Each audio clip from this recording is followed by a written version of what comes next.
Good afternoon. My name is Lisa Dazel. I'm from the UNISA Directorate for Counselling and Career Development. A very warm welcome to all of you who have joined us so far. I'm just going to make a couple of announcements before we start with our presentation. So you will note that your camera and your microphones are currently disabled, but we will enable these during the Q&A session where you'll be able to ask your questions live. We ask that you please post any questions or comments that you have during the presentation in the chat on Teams or in the Q&A. But please don't share any personal information. That is your email address, your personal email address or your telephone number. We are recording the session and you will receive an email with a link to the recording later this afternoon once we are done with the live event. With that, just our program for today, I will ask my colleague, Mrs. Mandu Makanya, to introduce our speaker to us. Then we will have the presentation, which is about our topic for today, where to from here, planning for further studies. Then we will have the Q&A session and finish off the session at about 1:25 with a thank you from my other colleague who is joining us, Mr. Bheki Mzobe. So with that, Mrs. Makanya, if you could please introduce our speaker to us. Good morning, ladies and gentlemen, and thank you, Lisa. I'll be introducing our speaker for the day. It gives me pleasure, ladies and gentlemen, to introduce Dr. Kodisang. She is a senior student counselor at the Directorate for Counseling and Career Development at UNISA.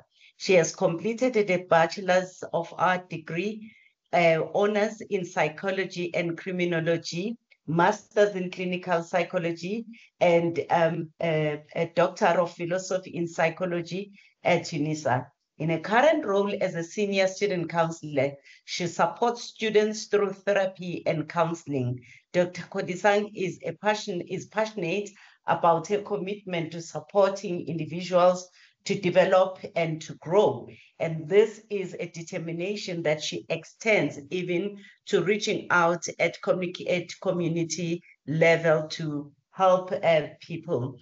Thank you so much, Lisa, and over to you, Dr. Kodisang. Let us give a warm round of applause to our UNISA virtual podium. Thank you, ladies and gentlemen. Thank you very much, Mandu. Chipiwa, the floor is yours. Morning, colleagues. Now you called me properly. I was wondering where is Dr. Kodisang coming from? It's like being welcomed from your own home. But thank you so much, colleagues. I think today we are going to talk about where to from here. And it's about planning for further studies, but also beyond your studies. So today we are going to talk about planning for further career development, because you are at a particular position and you might be wondering, how do you proceed? Do you then study further? Do you volunteer? What must you do? And that's what we are hoping we can share some few pointers and we can have a conversation about this.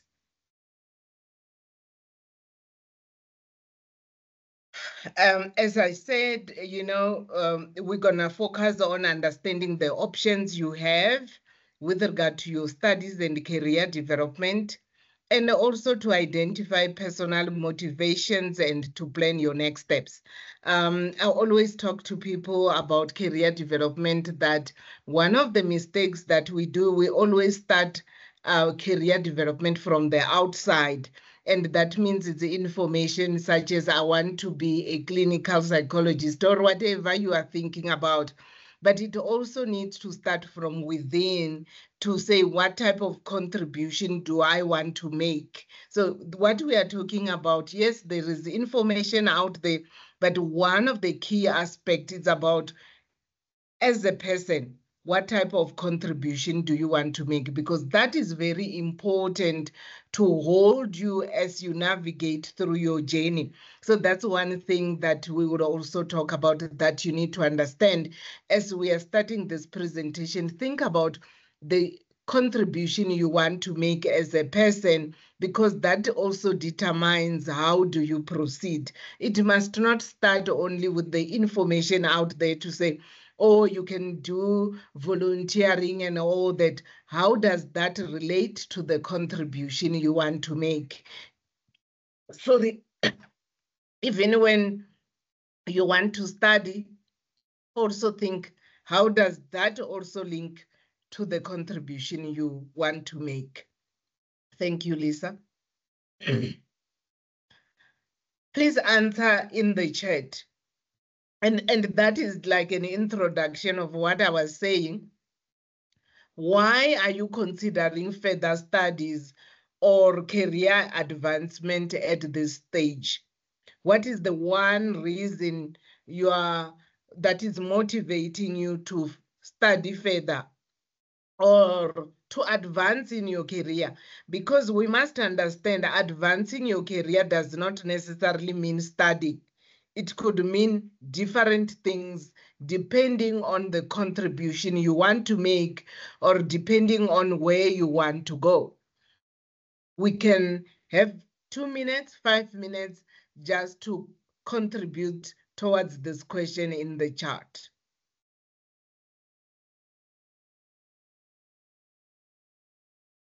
I've posted the question in the chat, so we will really appreciate it if you feel that you would want to just note so that others can also see, what are other UNISA students thinking about. I see we've got a couple coming through. Thank you very much. So I see Angelique. Yeah. I see Vanessa.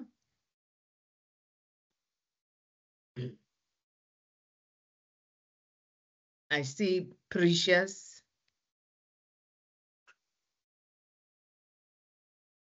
And as you are answering this, I also want you to think about the contribution you want to make, because this also helps us to understand internally you as a person, because the contribution sometimes it could be done without a particular title.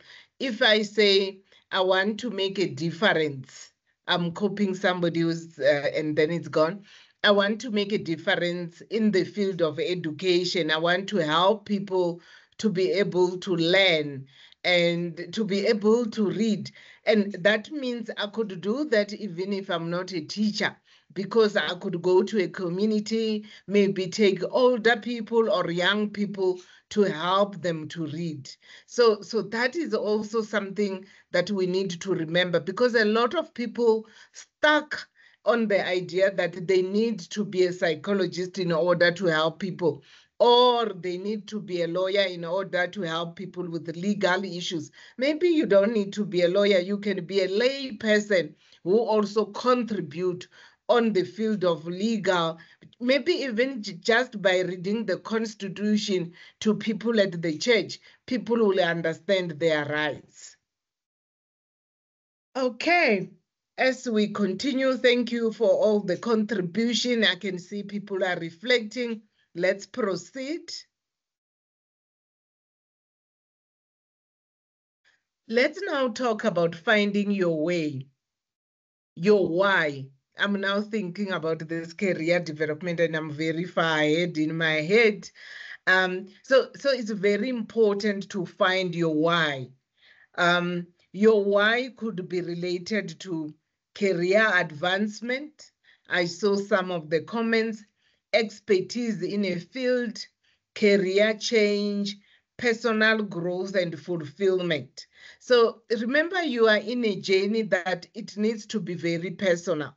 And when it's personal, you have to understand why you are doing what you are doing.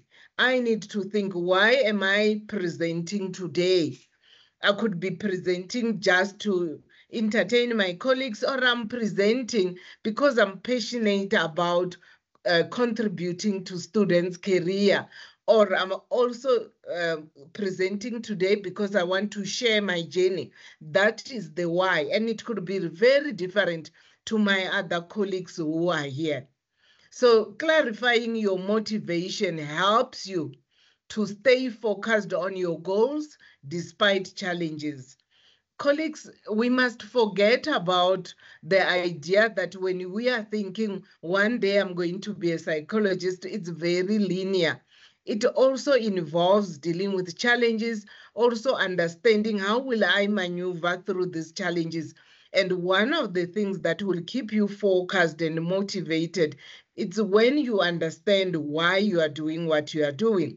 Otherwise, most people get discouraged because their idea is just a very naive idea that I'm going to be a psychologist, and you are just thinking, oh, 4 years I will do my bachelor's, 2 years my honors, 1 year master's, and not even realizing I could apply to the master's and not get selected. How will I manage that feedback? What will I do from that? But also to say, because I'm determined to help people with mental challenges, as somebody posted in the group, I will continue to get mentoring. I will engage with other people because those are the challenges, but your why will keep you focused. It also helps you to remain motivated to commit to what you need to do next.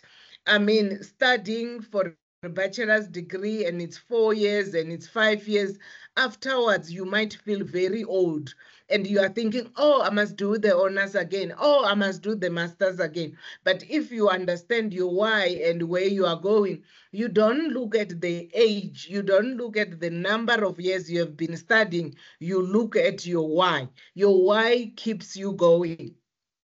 It also increases your commitment, reducing the likelihood of dropping out when faced with obstacles. As I said earlier on, as we navigate through our journey, whether it's further studies, whether it's just career development, your why keep you holding, your why keep you focused, even when you are encountering challenges. You know, there is that movie of the runaway bride. The runaway bride runs away because of the challenges. Even with our studies, we could be runaway bride where, you know, you fail one assignment, you're like, oh, this is not for me, I can't do this. But your why says it's difficult, I'm disappointed, I'm questioning whether I'm good enough, but I still want to do this. It also helps you to ensure alignment between your studies and long-term career or personal aspirations. It will be very interesting that you said you want to be an economist and then you are studying psychology. You need to understand, okay, why am I studying psychology or theology when I'm saying I'm going to be an economist? What type of economics do I want to be who is also involved in psychology? If it makes sense to your why, you can do that. So one of the things about the why, you might study something where when you engage with other people, they will say, it doesn't make sense, I don't agree with you. But because it makes sense to you, it's relating to your why, you still feel confident. Most people get discouraged because they don't understand their why. If they meet Chippewa and Chippewa says, but if you say you are a psychologist, why working with the university or volunteering at the university? They go home, they want to change and all that because they do not understand their why. There are different ways of making sure you do things that are aligned. As long as that makes sense to you, it shouldn't make sense to another person. Lisa? Let's quickly talk about some examples here. Thabo is an accountant with several years of experience, aimed to become a finance director. Knowing his clear career motivation, he pursued an honors degree in financial management. That is because Thabo understands his why. But you could find somebody who have done the same degree with experience of accounting saying, I just want to do something in a project management, because maybe that person want to be a finance manager in constructions or in where this person is dealing with projects. So projects really, management skills will really help this person to be efficient. Then there is somebody who wants expertise and credibility. Rajesh worked as a financial analyst, but wanted to be seen as an expert in this field. Knowing his goal was credibility, he chose an honors in degree in economics with a research project on emerging markets. So Rajesh and Thabo have got different understanding of their why and the contribution they want to make in the community. That's why we see how they manage their further studies is completely different. I already gave an example for somebody who possibly want to work into projects. It could be at municipality and all that. And that person would think studying project management will really help me. Let's continue, Lisa.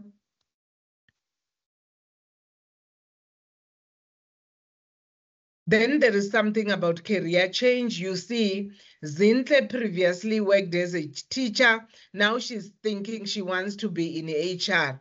Knowing her why was a career shift, she used her past experience to gain recognition of prior learning admission into postgraduate diploma in HR management.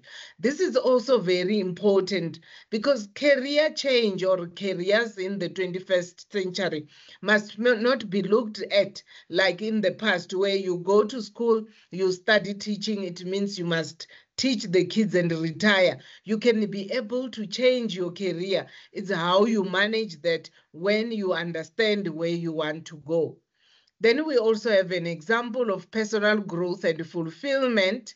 John, a retired engineer, pursued an honors degree in philosophy purely out of personal interest and intellectual curiosity.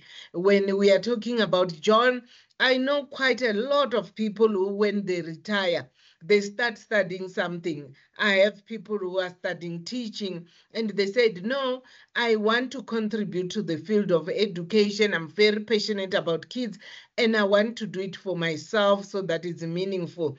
Or people who are interested in issues of law, they start studying just to have an understanding and knowledge and to contribute towards the community. Understanding your why helps you in choosing to study. Understanding why you are choosing to study helps you stay motivated during challenging times, and it provides a constant reminder of your purpose and goals. I have already shared with you earlier. It also allows you to select the most appropriate qualification that aligns with your career and personal aspiration. I have seen people who complete a degree, let's say in psychology, then they move to education, but they still go back to psychology. But maybe this person had decided, I want to be a psychologist working with young kids. So having an understanding of teaching, or even looked at teaching qualification that it will help me when I want to practice as a psychologist or towards the psychologist I want to become. Let's quickly talk about further studies, honors, and postgraduate diplomas.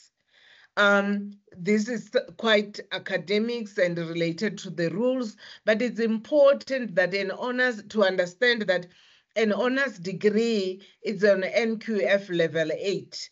According to the National Qualification Framework, it's also 120 credits. One of the important things about honors is that there is research modules that form part of the curriculum, and there is also practical component of the research project. And most people wonder, how is the honors different to the postgraduate diplomas? It's normally also on NQF level 8 of the National Qualification Framework. If you see the postgrad curriculums, normally they do not have the research paper as part of the curriculum. However, you need to understand that should you decide to do the master's, you will be required to do the research modules first before you proceed with your master's. the question is, how do we then prepare for postgraduate studies? In general, you must understand that you need to have an NQF level 7 qualification, which could be a degree, a BTech, and an advanced diploma from an accredited institution. I always say to people, you cannot honor something you don't have on an undergraduate level. So when you are honoring something, you are just continuing with something you have started already. You must also understand that you need to have relevant majors. For example, if you wish to complete an honors degree in economics, you would need to have economics as a major, and you should have done it up to 3rd level. And of course, we know an average is 60%. This is very important for me, that you understand that even though they said the average is 60%, when UNISA now has to apply the admission protocol that they use, 60% you qualify, but due to the enrollment management plan, if you got 60% and 100 people have applied, and in those 100, maybe they need only 50, and 25% of those people got from 80 to 100%. And then as they come down to you who have got 60%, do you think you stand a chance to get a space? So it's very important that when you work on your studies, don't work on your studies to achieve only 60%. Make sure that you secure your spot. And of course, sometimes our intention could be misaligned to the impact way. We try very hard, but we don't get that. But you need to know now to say, am I just working hard for 60%? Does that help me with the bursaries? Does that help me also to secure a space as well? You must remember that there is also other processes where should you not reach the 60%, then it could be referred to academic department, or there is RPL and NDP. But you see, those are very long processes, whereas if you perform well, it helps you to secure your space. Lisa?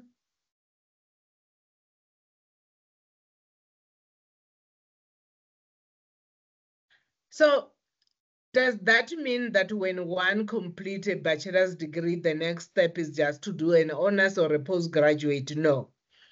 There are alternatives to immediate further studies. And these are some of the alternatives you can look at. There is internship and graduate placement programs. There is volunteering.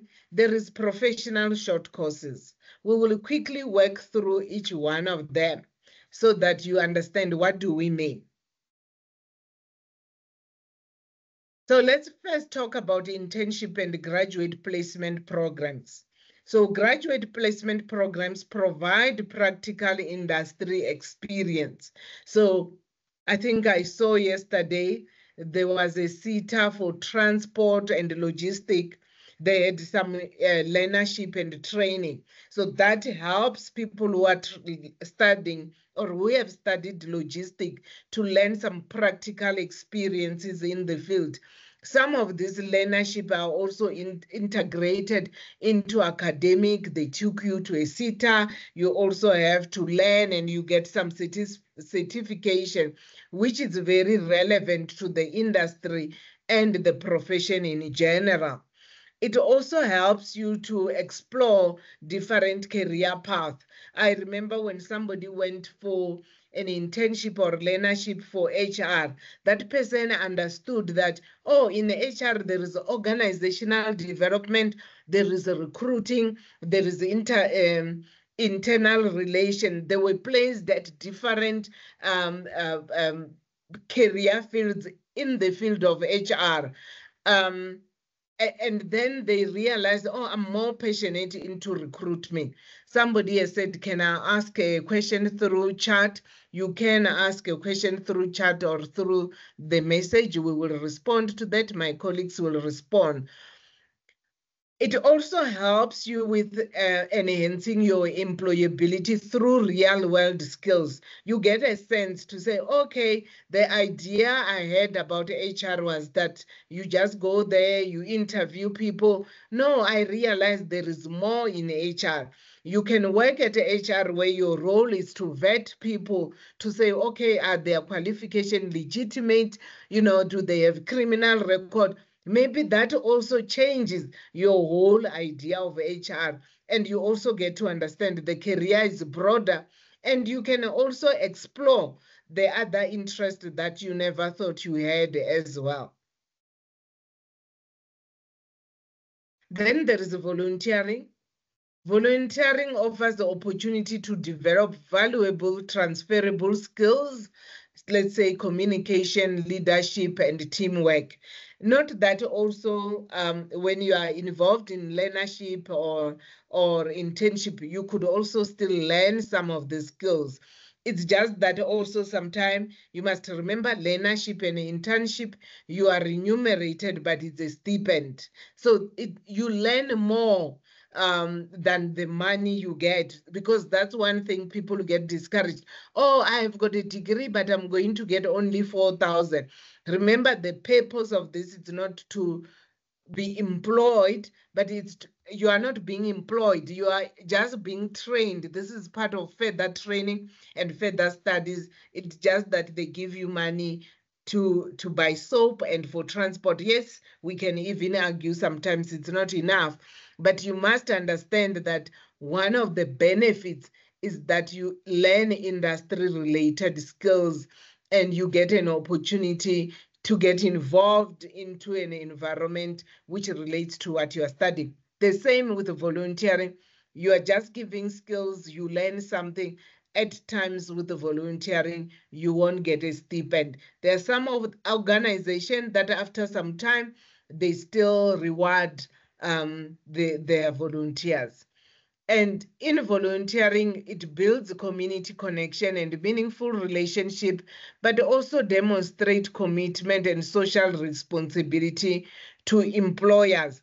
And it's also a very good networking skill, because you network sometimes with people who are in the field, or you even network with people who are not in your field, but who knows other people who are in your field. So even when you volunteer, you must not limit yourself to say, because I'm a psychology student, I must only volunteer in environment and industries that are related to psychology. You are limiting yourself.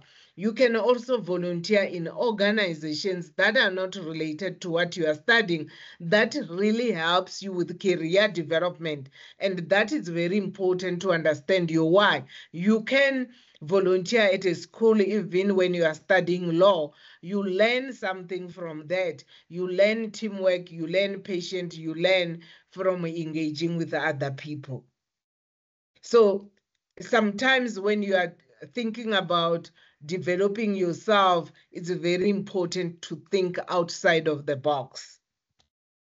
Okay, Lisa, you can proceed. Then there is short learning programs. The purpose of the short learning programs is to quickly update or refine specific skills relevant to your current job or desired industry. Flexible and manageable alongside the current commitment, also boosts immediate employability and enhances your CV. For example, one could choose to study a short learning program on project management. It applies to any field. As a psychologist, at times I find myself running a project. I need to know the principle of project management. But I was never taught that, because my role as a psychologist is to help with therapy. But if I find myself in an environment or being presented with an opportunity of working in a project where they said you will also have to manage this project, I'm ill-equipped. I do not qualify, and I might miss opportunities. So short learning programs comes in handy when you are thinking about other opportunities that you need to explore.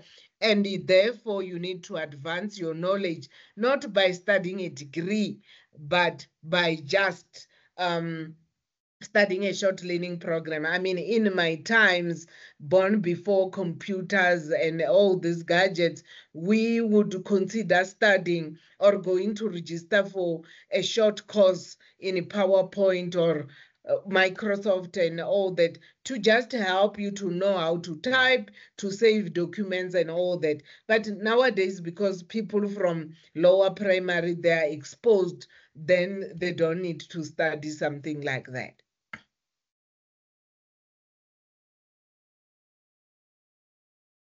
It's important when you are thinking about, the short learning programs, there are also micro credentials. You can quickly update or refine specific skills relevant to your current job or desired industry. Like I just mentioned, things like project management, things like in the past, how we would do things on Microsoft and all those things. There were certain programs to help you to know how to type and save documents, because that was the requirement. I don't think nowadays in the CVs they even say you must know how to Word, Excel and all that, because they know everybody knows those things. But previously, when you go to interviews, you will even be assessed on your typing, how quick you are and all that. So short learning programs can also boost immediate employability and enhances your CV. It's also important for flexible and manageable alongside current commitments. Lisa? It's important that when we do these things, we have got some form of an action plan. I always like it when I'm engaging with people when they're traveling, when they're going for holidays. They really plan carefully. If somebody is driving to Cape Town, they will tell you we're going to sleep over in Kimberley and sleep again in Beaufort West. Or people driving to Zim, they will tell you where they will stop, when and how. But when it comes to our career, these things will happen. It's like we are doing window shopping. We just walk around aimlessly. Maybe we will find something we like and we will then buy. We need to be very intentional. We need to have a plan, and we need to be committed. You need to develop a personal action plan to help you plan your next plan. It is important to be as concrete and specific as possible. That's where I talk about the intention. It needs you to be very intentional and to be very aware. Remember, in your personal action plan, we need to consider the following. You need to define your immediate next step. What is it that you need to focus on for this year? But in this year, what is it that you will focus on from now until June? What is it that you will focus on from July until the end of the year? Or even every month? It's important to be specific. What specific action will you take to clarify your decisions about further studies or career advancement? Who do you need to talk to and when? Sometimes people are like, yeah, I need information from people. Maybe I must start talking to people. When, how this will happen, they have no idea. Even sometimes I ask, so do you have questions to say, if you go and talk to Mrs. Makanya, what questions will you ask? Because those are things that you need to be clear to say, as I'm going to talk to this person, these are my questions that I want clarity on. That's part of the action plan. You also need to identify skills you need to develop for your next career or study plan. You need to know, what is it that I need to know and when? The other thing is to list resources or people who can support you in achieving these goals. One of the things that saddens me about UNISA students, UNISA is like a pot of water. If you think about you saying you want to study psychologist, There are psychologists in the field at UNISA. And these psychologists also work in different contexts. So those are your resources.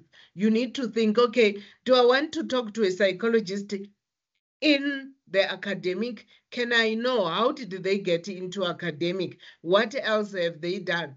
There are psychologists who work in HR. There are psychologists who works at counseling and career development. So you need to understand the resources you have. But as a UNISA student, especially with regard to the career, one of the resources you have, it's all the stuff at UNISA. They are sort of your first line to go to in order to access the resources with regard to your field of study.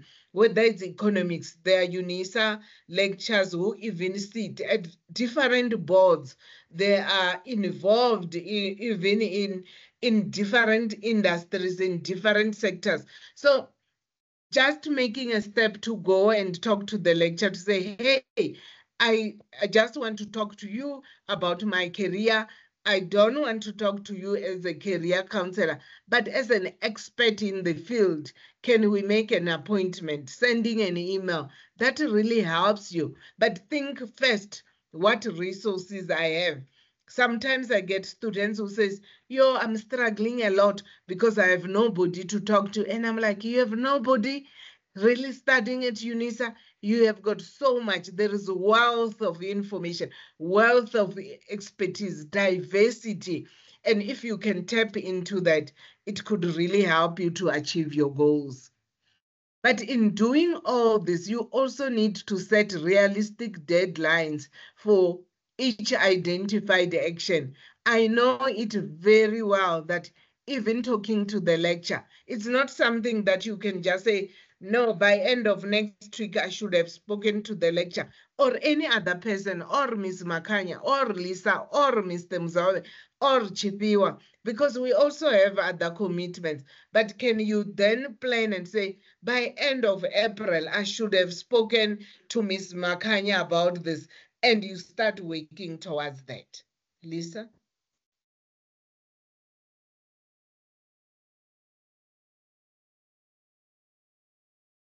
There we have got an example of personal action plan.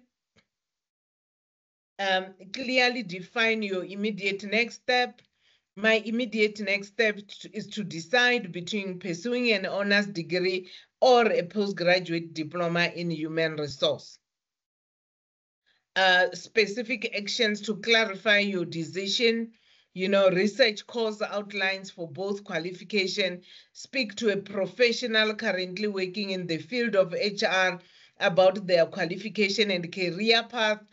I saw an email that popped in to say lecturers barely respond to our emails. I have got this thing to say, you need to think differently about the challenges you are encountering. Yes, the one lecturer might not respond. Can you contact admin to say, yo, I really just want to talk to someone. This is something about your why. And even if the other person do not respond, there could be other people you could explore to help you get the information. Use your LinkedIn to do research about UNISA HR alumni and their career path.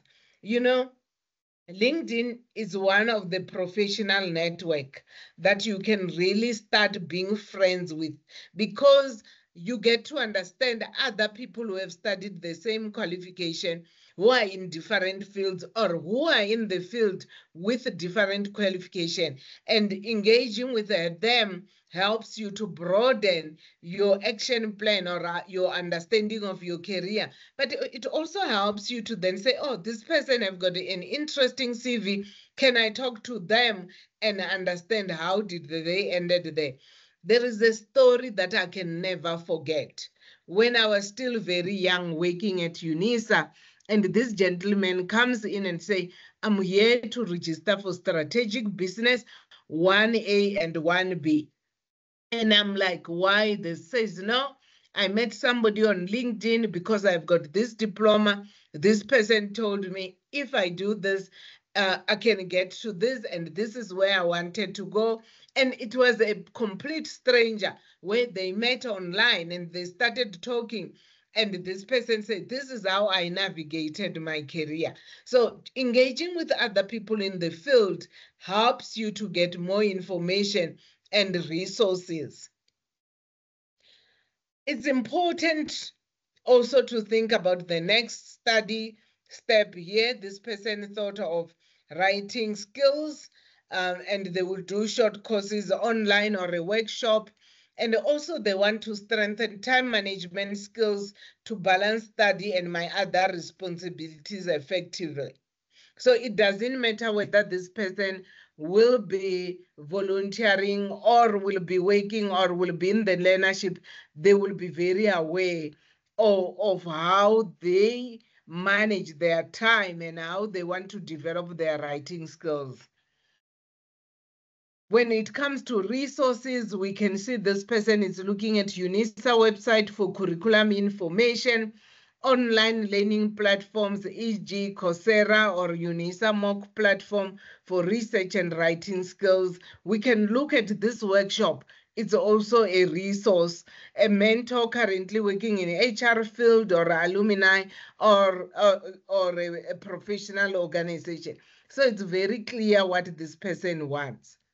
When we talk about a realistic deadline, decision on qualification type within the next month, enrollment in writing skills, short course within 2 months, identifying at least 5 people to approach for informational interviews.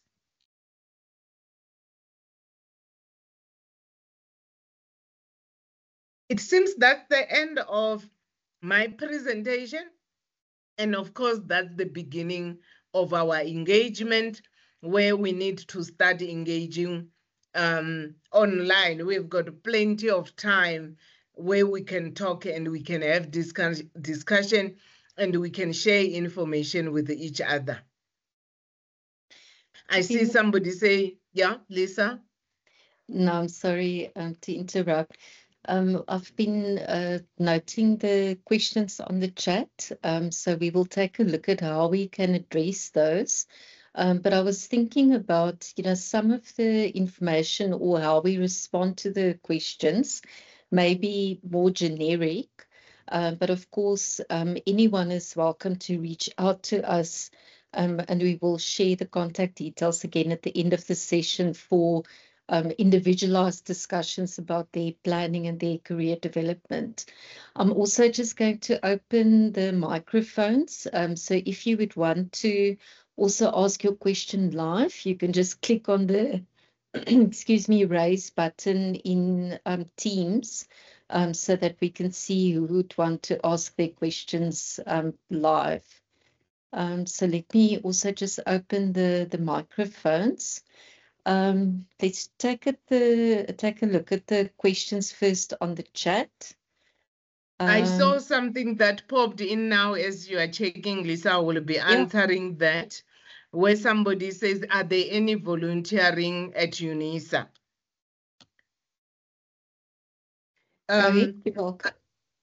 Yeah, I think it depends on what you are studying. Of course, you did not mention, but I know that based on the different fields, like I will use the law students association, I would pick up that sometimes they will be doing volunteering and other programs like UNISA Radio as well.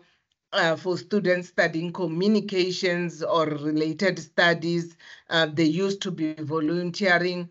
I know even the Department for Counseling and Career Development, they've got different forms of mentoring programs and all that.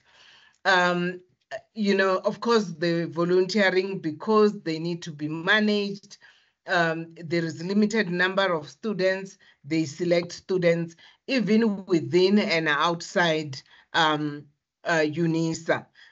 So those are things, but also looks at other organizations that requires volunteering. For me, sometimes I feel that there is a lot of fear or the eagerness towards volunteering at university. Yes, it's smoother and all that, but you could also learn a lot other organization and how they link you to other aspects of your career and also of the self. Thank you, Lisa. Thank you, Chipiwa. I think there was also one question that I saw about, but we can ask it in general. This person was asking if they have a psychology degree. They did some criminology modules in the 3rd year level. I'm not sure if it was completed as a major, but now instead of continuing with the psychology at postgrad level, they want to do criminology. So would you still be able to continue with studies in a subject that you did not major in? I think that's the kind of general question. So if at undergrad level you focused on a specific subject, but your career ideas have changed as you were studying, what do you do if you then want to continue with postgrad studies in that new subject?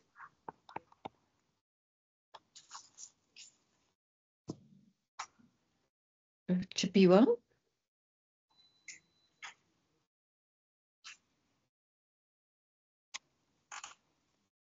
It seems like we lost Chipiwa. I'm sure she's trying to reconnect. Chipiwa, are you back? Sorry, something happened where I was, then I was just kicked off. I don't know, it's technology. Okay. I'm back. Did you hear the question? Lisa. Sorry for that. Yeah. Should I repeat the question? Please. Okay. So the question was about somebody who completed a, or they're busy with a psychology degree, so that's their major. They've done some criminology modules, but they would want to continue with postgraduate studies in criminology, but not in psychology. So maybe on a general level, thinking about as you're studying, your career ideas changed. So maybe initially your thinking was you want to continue with honors, master's, doctorate in psychology, but now you are veering more towards criminology. So what do you do in that instance? I'm not sure if you are being spiteful when you ask me to answer that. Because No. you know my journey. No, thank you, Lisa. I can relate to the question, and maybe this is somebody who can reach out to us so that we can have a conversation. But I, for one, you would have heard in the introduction that I've got honors in criminology. It was part of navigating my career, but then I also have honors in criminology. So it's very normal to find yourself changing or considering and moving. It could be quite overwhelming because sometimes we already think, oh my God, I've wasted money. What will I do? I also know a colleague who Lisa and we worked closely with, and initially she wanted to be a psychologist or a social worker, and she diverted to criminology, and currently now she's doing a doctorate in criminology. So maybe reach out to us and we can have a conversation about your career, and we can then see also who do you need to talk to. We can also provide you further resources. Thank you, Chipiwa. Just want to also look for some more general questions before we go over. I see that there are some hands up, but let's just do one or two more from the chat. As you are looking for, sorry, Lisa, as you are looking for the questions, this morning I had a very interesting conversation with somebody. I remember this person, it talks about being in the health education, and also talks about being registered with the Health Profession Council. So my first conversation with that person was that you must remember, if you want to be registered with the Health Profession Council, it's not each and every qualification registered with the Health Profession Council. So we need to understand the contribution you want to make. And then we started talking. And one of the biggest mistake in conversation most of the time, when we get stuck into titles like psychologist, like environmental officer and all that, it really impacts on you because you are not looking at your career with regard to the contribution you want to make.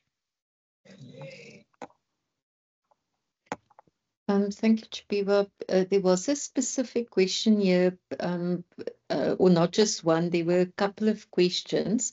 So I think if we can talk in general about, if you are studying a degree, and obviously there were some reasons why you started with your degree, but maybe those weren't fully explored.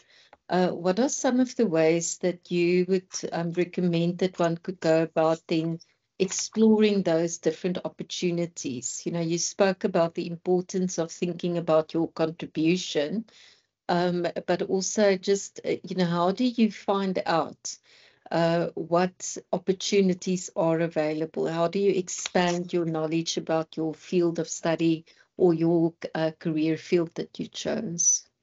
Yeah, so the first thing for me, that's what, think about the contribution you want to make and even write it down, like not being academic. We because we are in the academic context, we tend to make things very complicated and it's not personal. In a very raw way, I normally ask people, just talk in your fantasy to say, these are the things I imagine myself doing. Now, then we take it from now you are in this degree. Can we look at the contribution broadly in the society? Let's say it's about working with people with challenges. And you can find so many people working with people with challenges.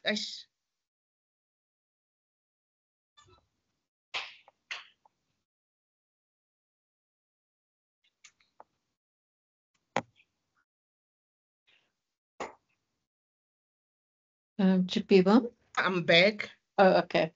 I was still saying, let's say you are saying you want to work with people with challenges. You will find that there are different fields of studies that at the end, those people work with people with challenges. You can work with people with challenges to help them manage their finance. Somebody will help them with economic, social difficulties. Somebody will help them with the law. Most of us, we are still thinking, if I'm doing finances, what will I do with the people who are struggling? It's for social workers and psychologists, but you can help those people with financial empowerment. Like people will use the word where they say, I want to empower women. Empowering women does not require only a social worker and a psychologist. A person who have studied finance can really help them. A person who have done agriculture can really help them as well. So I think even when you are thinking, I was studying this with these ideas, now I'm not interested. The question I have, there is still you. And you still have the contribution that you want to make. You just need to remember your contribution, not linking them to a particular qualification. It's about, again, exploring how else can I contribute to this field with the degree I have, but wearing a different hat. That's how I normally say it is like, you can contribute to the field, but just wearing a different hat than the hat that you thought you would wear. Thank you, Chipiwa. Let's go over to the hands. Zane, I see that you are first. So you're welcome to unmute and ask your question. Zane Mabutya.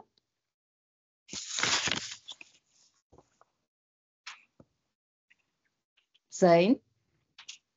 Hello. Hi, you're welcome to ask your question. Okay, I'm doing BA in Politics, Philosophy and Economics.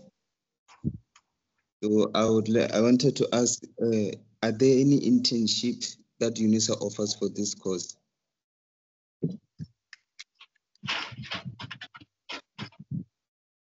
Thank you, Zane. Chipiwa, again, maybe, from a kind of general viewpoint, how can we answer that question? Yeah. Look, Zain, I appreciate your question, but we cannot now say, yes, there is internship, or no, there is internship. Because internships at UNISA, it's advertised from different departments. So when it comes to looking at internship, it's also to look at, with this qualification, if I'm looking at internship, am I looking at internship more, even that degree you are doing, it's one of the most interesting degree because it has got politics, it has got economics. Am I looking at a place where I can do internship, focusing more into economics, focusing more into politics, or focusing more into philosophy? Even when you are thinking about internship, is it internship as a student worker? Is it internship as a research assistant? Because there are different levels into that. But we can then also say, one of the things I will encourage you is to do research also to say, if I want to do the internship at UNISA and outside of UNISA with these different degrees, who can I start to talk to? What are some of the places we can look at? Lisa, I'm even thinking about the document that we have, 8 ways of doing career research. Maybe we can post it also on the chat, because that's also a document one can use, especially looking at the internship and the internship.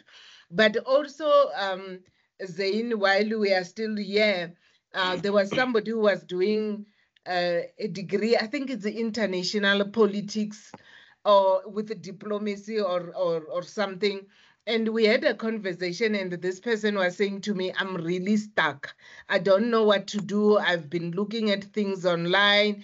And then I said to her, maybe even if you start thinking about visiting the different embassies, because her qualification also had some relationships with different embassies, and you then said, I've studied this degree, I'm just looking for volunteering, I'm willing to do anything. And she went to one of the embassies, dropping her CV, and some people started chatting to her and all that. And 3 weeks later, they called her to say, look, this is what we have now. Are you interested in this? So there are a number of ways. Sometimes I feel that we need to even get out of the comfort zone and really just go out and try, not with the intention this must happen, just to say, let me go out there, let me see what could happen. And it requires some form of resilience and an attitude that I'm just trying, I'm perturbing, I'm trying to see what's behind all these doors, and that can really be helpful. And Zain, maybe I will invite you to even engage with counselors. Not that we are saying when we engage with you, we will give you a receipt, do 1 up to 10, and you will be sorted. We are also just going to give you some ideas and some suggestions. Have you tried this? Have you considered this? So that maybe you can, in this process, you could also find certain opportunities. Thank you, ma'am. Okay, thank you, Zain. Thank you, Zane. Thanks, Chipiwa. Let's go over to Mamukete. You're welcome to unmute and ask your question. Mamukete. Good evening. I mean, not good evening, good afternoon. Good afternoon. I'm currently doing my 3rd year in BA psychology. So I wanted to know, I want to go into counseling psychology, but like I wanted to know, do you guys offer that for like the honors? Because I read somewhere that UNISA doesn't offer counseling psychology, it only offers clinical, or was it for only the masters where it... Thank you, Mamukete. I even saw somebody who posted, I don't know whether it's you, there was a question, will we offer a workshop for psychology students? And I know colleagues in Gauteng region and Eastern Cape, we also participated. There was a specific workshop for psychology student. Lisa, will you also post the book Psychology at UNISA for Mamukiti to read? And after reading, of course, she could follow up, because I will answer your question briefly. I think psychology, it's always misunderstood, because in psychology, you only specialize in master's level, not in honors, not in bachelor's level. Yes, on the master's, currently UNISA offers only masters in clinical psychology or in counseling psychology. But I would also tell you something, Mamukiti, when you are thinking about your career in psychology, I would encourage you to think outside of, I want to be a clinical psychologist, I want to be a counseling psychologist. I want you to really take some time and think, what are type of contributions do I want to make in the field of psychology? And if I'm a counseling or a clinical, how different can I make these contributions? Because that really helps you to understand more your contribution, and you can do most of the contribution in the field of psychology. Yes, there is limitation with regard to the scope of practice and all that. But the contribution, you can still do it whether you are an educational psychologist, a clinical, or a counseling. I'm in the field of psychology, and I have seen how sometimes people get discouraged or get stuck because they are just looking at, I'm working towards a clinical or a counseling. And if then you are not selected, or there are challenges, you think, oh, it means then I'm not cut out to be that type of a psychologist. So I would really encourage you that we have a further conversation outside of this. That's something I'm very passionate about, especially talking to psychology students on how they can manage their career differently. Thank you, Chipiwa. I've posted links to the career research brochure, as well as now specifically to the Psychology at UNISA brochure. On our website, I've also posted a link on our downloads page. There are several different brochures, such as this one, focusing on different career fields that you can also use to explore the different study and career opportunities. Thank you. Okay. Let's continue. There's a hand up. I think the initial is O, and then the surname Tsweng. You're welcome to unmute and ask your question. Good afternoon. Good afternoon. I have two questions. Question number one, I have my degree in psychology, and I've worked in different fields. I've been a teacher before, I've been in sales. But I found that lately, when I apply for posts, I would find that, okay, I qualify in as far as it concerns the qualifications required and the experience required. But for some reason, even though I apply, I'm not getting any responses. Are you able to advise what could possibly be, what could I possibly be doing wrong in as far as applying for jobs? The second question, I wanted to know, since in South Africa, there's only about 4 or 5 fields of psychology that are recognized. What happens if, say, I want to pursue a career in suicidology, for example, and I do my master's with an overseas institution? Would I then be able to come back home and practice? Or what's the procedure in that instance whereby you have a qualification, a master's qualification, but it's outside the scope recognized by HPCSA? What would then be a procedure? Because the reason why I'm asking this is because I got a scholarship from UNICEF to do a master's in suicidology, but now I'm skeptical about registering a master's in suicidology with an overseas institution because I'm not sure if I'll be able to practice here in South Africa once I've completed the qualification. And then if I may ask another question, what I've done recently is, because I was applying for a job with the African Union Development Agency, and I qualify, I meet all the criteria, but I realized that they are very specific about, you know, in different languages. So as an extra step, I decided to learn Kiswahili, and now I'm very fluent in Kiswahili. There's such, what am I trying to say? Does learning other languages improve one's chances of getting employment? Thank you. Thank you so much. You have really brought very interesting questions. Yes, Mandu, you will come in, and Lisa as well. But the first thing is that, and that links to your last question. Sometimes it's also very helpful to have conversation with people at HR after you have applied. But one needs to be prepared. What type of conversations do you want to have?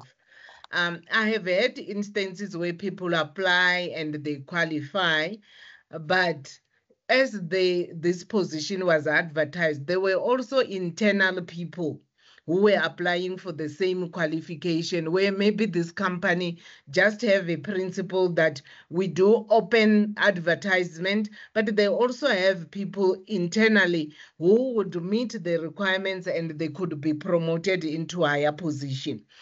So sometimes, even that you are not invited, it could be, I had a colleague who told me not so long that she was not invited to the interview. And one of the things she did not realize was that she missed one important document this employer wanted, and they just didn't call her for the interview. So some companies, they've got openness where you can just say, hey, I had applied, I realized I have not been selected.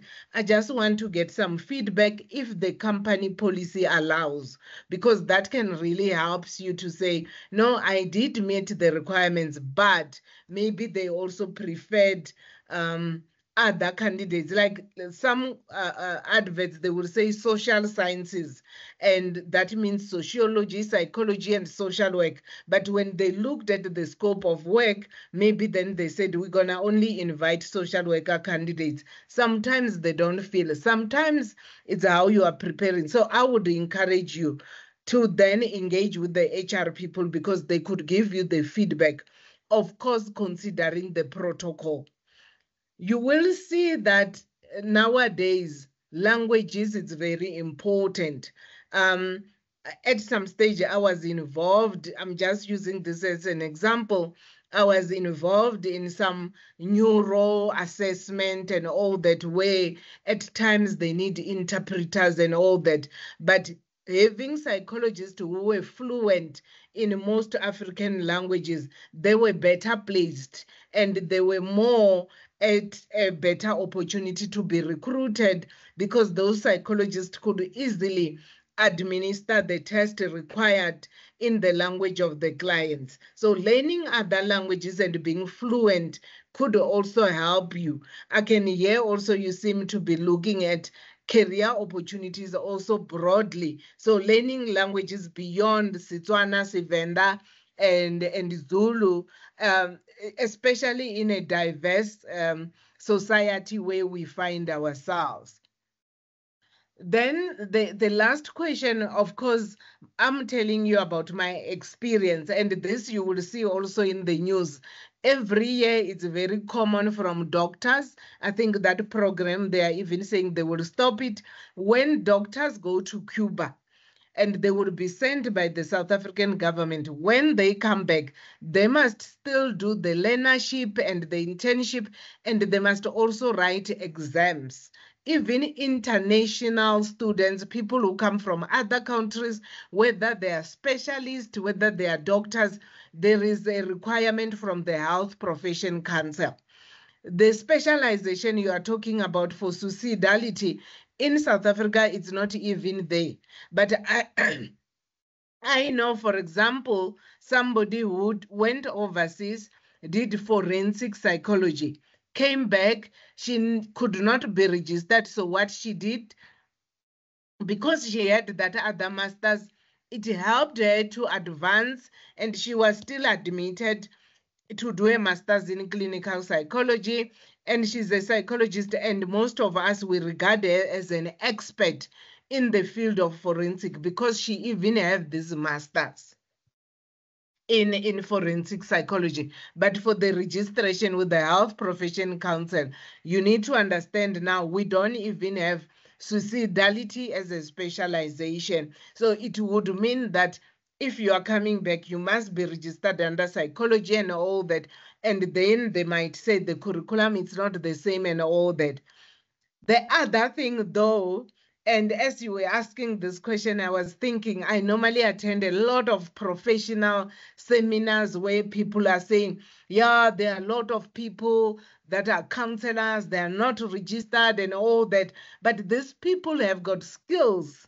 There are people who have done things like masters in arts therapy, in play therapy. They do wonderful work. They do a lot of things that help kids, that help adults, but they are not recognized as with the Health Profession Council. So the issue is that even when you want to study this suicidality, do you want to come back and practice and claim from the medical aid, or you want to come back and work in the community, work in an organization that could still recognize you? I mean, already if you have got a master's in suicidality, there is places like depression and anxiety support group. They deal a lot with people who are on the verge of taking their lives and all that. So your expertise could be very helpful in that field and other organization as well. So the issue is that if I want to do this master's, or where I am now, do I see myself being registered as a psychologist? Is that the main target, or the main target is being able to contribute into a pandemic of suicide and to be able to help people? Because that will really help you. Thank you. Thank you, Chipiwa. I've also posted, as I said, the Psychology at UNISA brochure. So please take some time to work through that and reach out to us for further conversations. I've also posted the email address for the Counselling and Career Development Unit for the Gauteng region. They are planning a specific event for psychology careers later this semester. So please also reach out to them to find out more about what they are planning. We are going to run out of time, so I would want to ask, I see there's quite a number of hands up now. So really, let's try to keep it short. We want to reassure you that if you reach out to us by email or make an appointment to have a discussion with a counsellor, that is how we can further engage. So we also hope that it's not the last time that we see you on platforms such as this. Let's go over to, is it Shanice? You're welcome to unmute and ask your question.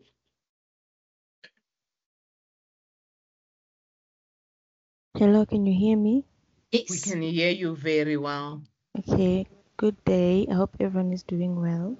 Yes. My question is mainly about this student peer educators program. Yes. Sorry, she disappeared like me. I'm sure she'll be back. Let's give her 5 seconds. Shanice, you've disappeared, or your microphone is muted. We'll come back to you. Let's go over to Tobile. Sorry, Shanice, sorry you're about back. that. Yep. Sorry. I'm not sure if you are well acquainted with this, but there's a student peer educators program recently. I applied to it, and so far there is nothing.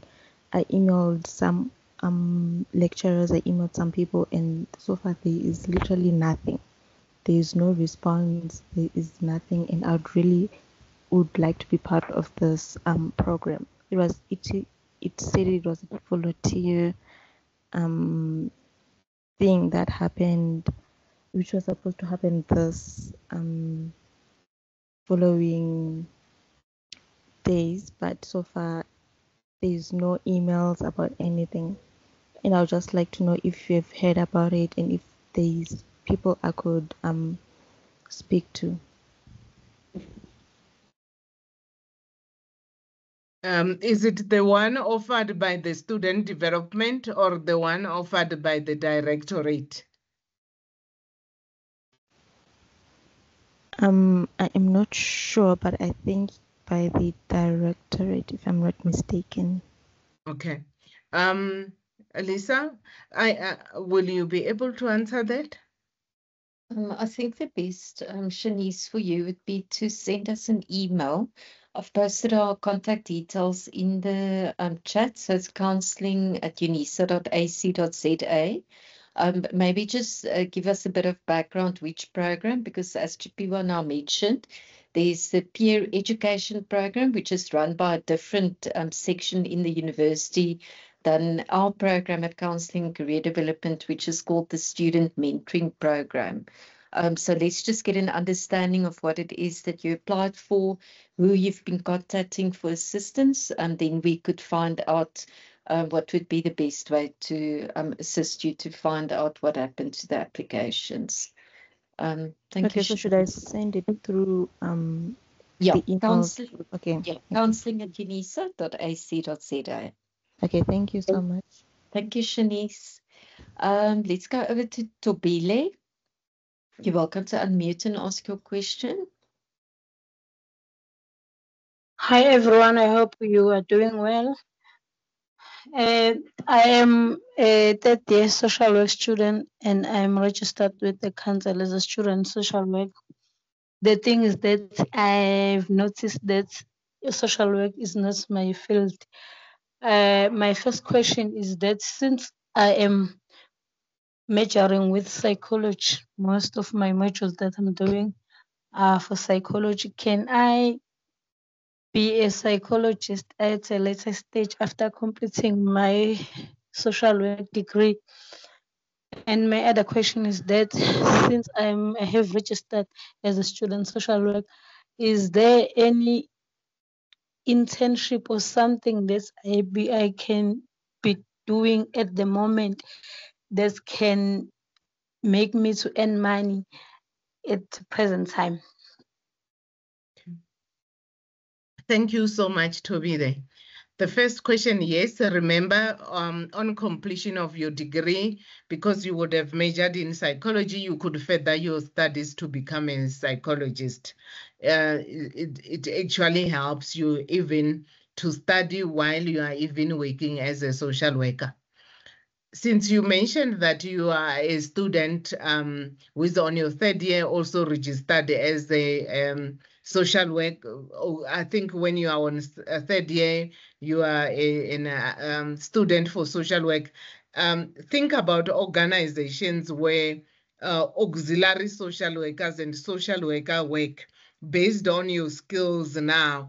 Those are organizations you could then contact to volunteer or to do some learnership, because also remember there is also practical. So you need to get an organization where it will not impact on your practicals, or maybe it could be even the same organization when you go, you do practicals, which tells me that when you are doing your practicals, the places you do your practicals also have conversation. Do they need people who can assist part-time?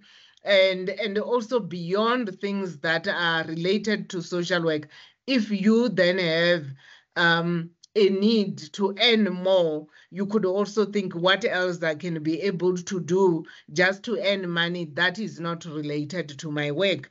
At that time, I was talking to a student who was doing one of the courses that relates to counseling. She was working at a call center, but it's one of those call center that you are on duty from your home at a particular time, and you just do debriefing and you refer and all that case management. So those are things maybe in your case you could look whether there are things like that out there. Thank you very much. Thank you, Joe. Thanks to Billy. Lisa was also thinking there is a brochure about social work studies, maybe that's also something we can post, but also talking to your lecturers about the things you could consider and all that.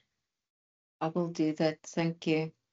Let's go over. I think the surname is Porter, Kay Porter. You're welcome to unmute and ask your question.